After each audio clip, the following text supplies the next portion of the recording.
জঙ্গলে বসবাস করত একটি হাঁস আর তার ছানা। সেই হাঁসটি ছিল খুব সহজ সরল। সে সারাদিন তার ছানাদের নিয়ে ঘুরে বেড়াতো, আর সন্ধ্যা হলেই সে তার ছানাদের নিয়ে একটি নারকেল গাছের নিচে এসে থাকতো। নারকেল গাছটিতে তখন ডাব এসেছিল, আর এই ডাব থেকে নারকেল হবে। একদিন রাতে যখন হাঁসটি তার ছানাদের নিয়ে বসেছিল, ঠিক তখনই উপর থেকে একটা নারকেল এসে হাঁসের মাথায় পড়লো, আর সাথে সাথে হাঁসটি মারা গেল। মা, মা, তোমার কি হয়েছে? তুমি চোখ খুলছো না কেন? ভাই, ভাই, আমাদের মায়ের কি হয়েছে? তিনি চোখ খুলছেন না কেন? আর তার মাথা থেকে তো রক্ত পড়ছে কেন? আরে কি হয়েছে? ভাই, ওই নারকেলটা মায়ের মাথায় পড়ার কারণে মা আমাদের ছেড়ে চলে গেছে। মা আর আমাদের মধ্যে নেই, আমরা যে এতিম হয়ে গেছি। আমাদের যে অনেক বড় সর্বনাশ হয়ে গেছে। আমাদের সাথে এটা কি হয়ে গেল? হাঁসের মরার কারণে তার ছানারা অনেক সময় ধরে কাঁদল, আর তারপর কান্না করতে করতে তারা তার মাকে দাফন করার কথা ভাবলো। ভাই, মাকে দাফন করতে হবে, আর মাকে দাফন করার জন্য আমাদের অন্য পশুদের সাহায্যের প্রয়োজন। তুমি ঠিকই বলেছো। আমি যাই, আমি গিয়ে আমার বন্ধু খরগোশের সাথে কথা বলে দেখি।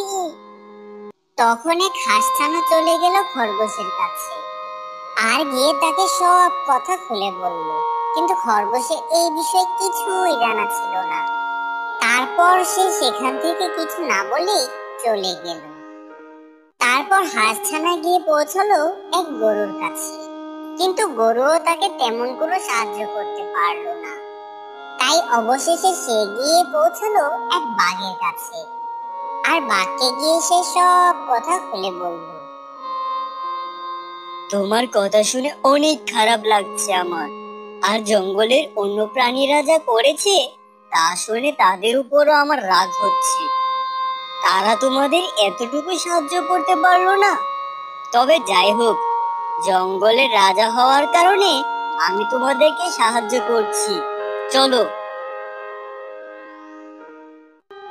তুমি আমাদের সাহায্য করতে এসেছো মামা? আমরা কিছু করতে পারছি না, তুমি কি আমাদের মাকে দাফন করে দিবে? আরে তোমরা চিন্তা করো না, আমি হলাম এই জঙ্গলের রাজা, আর আমি যদি তোমাদের সাহায্য না করি তাহলে কে করবে? ঠিক আছে মামা, আমরা তোমার কথাই মেনে নিলাম। তারপর বাঘ হাঁসকে মুখে নিয়ে চলে গেল। বোকার দলেরা ভাবছে আমি তাদের মাকে দাফন করতে তাকে সাহায্য করব, কিন্তু তারা জানে না আমি আসলে তার মাকে খেতে চেয়েছিলাম। তারপর ওই দুষ্টু বাঘ হাঁসকে খেয়ে নিল, কিন্তু দুষ্টু বাঘ এখানেই থামলো না। তার মাথায় একটা দুষ্টু বুদ্ধি চলে এলো। হাঁসটাকে খেয়ে তো অনেক ভালো লাগলো।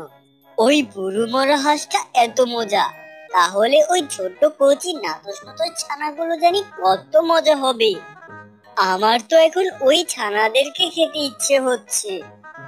বাঘ তখন চলে গেল হাঁসছানাদের কাছে, আর গিয়ে তাদের বলল, বাচ্চারা, আমি তোমাদের মাকে কবর দিয়ে এসেছি, আর তোমাদের মা তো মারা গেছে। তাই আজ থেকে তোমরা সবাই আমার দায়িত্বে থাকবে। বাঘের এমন কথা শুনে ছানাগুলো খুশি হয়ে গেল, আর তখন বাঘ তাদেরকে বলল, এখন থেকে আমি তোমাদের দায়িত্ব নেব, আর আজ থেকে তোমরা সবাই আমার গুহায় থাকবে, আর আমার সাথেই খাবে। বাঘের এই কথা শুনে একটা ছানার খুব সন্দেহ হলো, তাই সে বাঘের কথা রাজি হলো না। সে বাঘকে বলল, না মামা, মা এখন আর নেই, কিন্তু আমি তো আছি, আমি আমার ভাইদের সামনে রাখতে পারবো।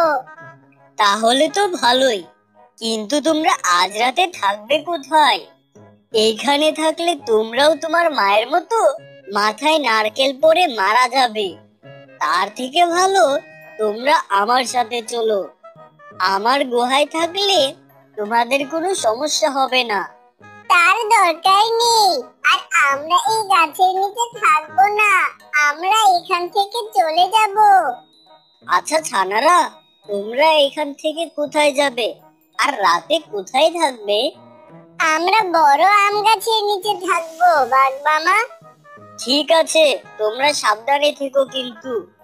আর তোমাদের চিন্তা করার কোনো দরকার নেই, রাতে আমি তোমাদের দেখে যাব তোমরা আবার ভূতটুতে ভয় টয় পাও কিনা। মা মারা গেছে বলে কথা। বাঘ সেখান থেকে চলে গেল, আর তারপর ছানারা নিজেদের মধ্যে বলা বলি করতে লাগলো, শোনো আমার ভাইয়েরা, বাঘ মামাকে আমার কেমন কেমন লাগছে। আমার তো সন্দেহ হচ্ছে সে সত্যি সত্যি আমাদের মাকে কবর দিয়েছে কিনা, তাই আমাদের তাকে বিশ্বাস করা যাবে না। তা তো বুঝলাম, কিন্তু ভাই তুমি যে বললে আমরা আম গাছের নিচে থাকবো, এই কথা আমার ভালো লাগলো না। আবার যদি আমাদের মাথার উপর আম পড়ে তাহলে আমরাও মারা যাব। আমি জানি সে কথা, আর আমি কোনো গাছের নিচে থাকবো না, আমি তো কোনো গুহায় থাকবো। আমি তাকে ওই কথা বলে পরীক্ষা করেছিলাম, সে যদি সত্যি সত্যি আমাদের ভালো চাইতো তাহলে সে আমাদের আম গাছের নিচে থাকতে মানা করতো। তুমি ঠিকই বলেছো ভাই, ওই বাঘটা নিশ্চয়ই কোনো কুমতলব আছে। বড় ভাইয়ের বুদ্ধিমতো ছানারা ওই রাতে এক গুহার মধ্যে আশ্রয় নিল। অন্যদিকে রাতের বেলা বাঘ আম গাছের নিচে গেল, কিন্তু সে সেখানে হাঁস ছানাদের দেখতে পেল না। ওই ছানাগুলো তো আম গাছের কথা বলেছিল, কিন্তু এখন দেখি তারা এখানে নেই। আজ চলে যায়, কাল আবার তাদের সাথে কথা বলবো।